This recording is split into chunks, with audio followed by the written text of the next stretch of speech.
Olá, sejam bem-vindos ao Devocional da Graça com o pastor Guilherme Lopes. A graça e a paz do Senhor Jesus, irmãos, estamos aqui para mais um Devocional da Graça. E hoje nós iremos falar sobre a história de Ana. Lembrando que nós estamos na semana falando sobre as estações. E hoje eu quero falar sobre as estações que Ana passou em sua vida.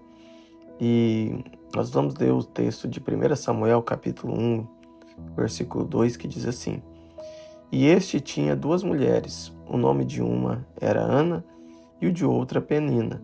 E Penina tinha filhos, porém Ana não os tinha. Aqui nós estamos vendo a história de Eucana, que era o homem que tinha essas duas esposas. Ele tinha a esposa chamada Penina e tinha uma esposa chamada Ana. A Penina era uma mulher que tinha muitos filhos, Ana, porém, não tinha. E Penina é uma mulher que sempre provocava Ana, porque o sonho de toda mulher da época, principalmente, era ter filhos. A realização de toda mulher naquela época era ter filhos. Hoje em dia nós vemos muitas mulheres que não querem ter filhos, mas aquele tempo presente, aquilo que era precioso, aquilo que era mais almejado para uma mulher era ter filhos. E a Ana, ela vive uma estação ali muito difícil na vida dela, que era a estação de esterilidade, era a estação que ela não conseguia se engravidar. Então para ela era uma estação ali de vergonha, de humilhação e muita dor, porque a Penina, ela humilhava Ana. A Penina, a Bíblia diz que provocava Ana, dizendo que ela não podia ter filhos.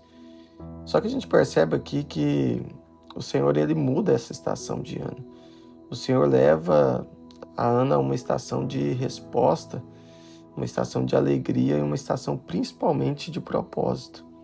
Porque a Ana agora ela não vai gerar simplesmente um filho. A Ana, ela vai gerar um profeta que vai impactar gerações.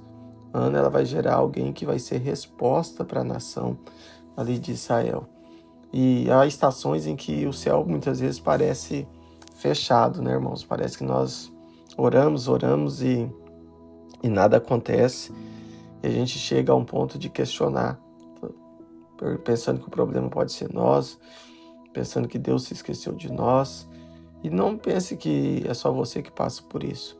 E principalmente quando nós queremos algo muito rápido, acelerado, nós queremos que os céus respondam, né, naquele tempo, né, porque nós somos muito imediatistas e nós queremos tudo do nosso jeito, da nossa maneira. Mas você pode ter certeza que um ventre fechado de Ana ali não era o fim da história dela. A gente percebe que aquilo que parecia improdutivo, né, naquele momento, na verdade o Senhor estava gerando algo que iria impactar gerações.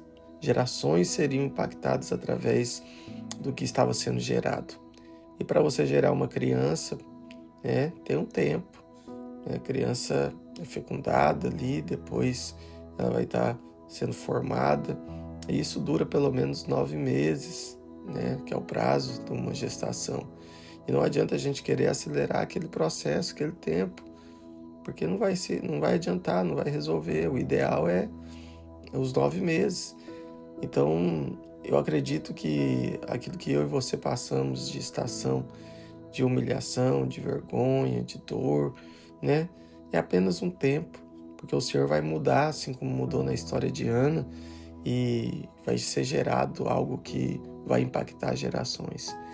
A gente percebe que aquilo que Ana gerou, por exemplo, é falado até hoje, que é o seu filho chamado Samuel, um dos profetas mais conhecidos na Bíblia, profeta que ungiu o rei Saul, profeta que ungiu o rei Davi. Então, o profeta que escutou a voz de Deus e tudo aquilo que ele falou se cumpriu.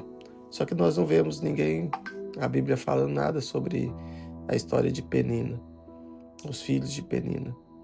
A gente só vê Penina provocando, mas você não vê os nomes dos filhos de Penina sendo exaltado. Mas o filho de Ana, ele é exaltado. E agora todos que olhavam para o profeta Samuel, eles também precisavam lembrar de quem era Samuel, de quem era a mãe, na verdade, de Samuel. E a mãe de Samuel era Ana, aquela mulher que muito tempo foi conhecida como uma mulher estéril, mas que do ventre dela nasceu o grande profeta da parte de Deus. Amém? Quero abençoar a sua vida, que você possa experimentar realmente de frutificação, de bênçãos extraordinárias sobre a sua casa, sobre o seu lar, que assim como Ana teve a estação dela mudada e transformada, você também possa experimentar de uma estação totalmente transformada para a glória de Deus. Amém, amém e amém.